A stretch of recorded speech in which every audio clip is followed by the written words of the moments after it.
Hi Samis, ito na naman si Lenton from Davao City. Another tip, paano ba paano ba ako mag-market noon sa Facebook? So, pag wala na nagtatanong sa akin, ayun, naghahanap ako ng friends na hindi kasali sa SWA. So, check ko sa chat na ito. Hunap tayo, yung totoo talaga, yung online. Hindi ako sure kung SWA member ba to si Arvin nagka-port as a member siya. So, hanap kayo ng friend na hindi member sa SWA. So, chat nyo. Sige lang, makahanap tayo. So, ito si Jerson Jota. SWA member. Sige, example. Si Odo na naman. Gagawin natin is eto. So, message ko sa kanya, hi, kumusta?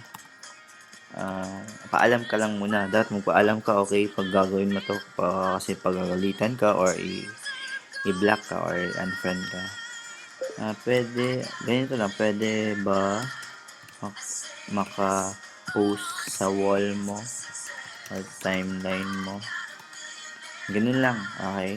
If mag-advertise lang ako about SWA.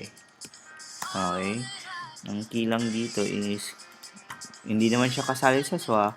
Baka yung mga friends niya, friends ng friends, makakita sa posting. So, si Udo na naman yung tripan natin. Click mo yung timeline niya, mag-post ka na naman. So, post ka na naman ng advertise. So, post ka naman, hanap ka naman ng makaka-attract na photos mo. Ayun, post ka na naman. So, hanap tayo, photos.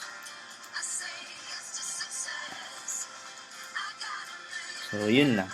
Once na ma-post mo siya, ayun siya. So, ang key lang dito is makikita talaga lahat ng mga friends niya.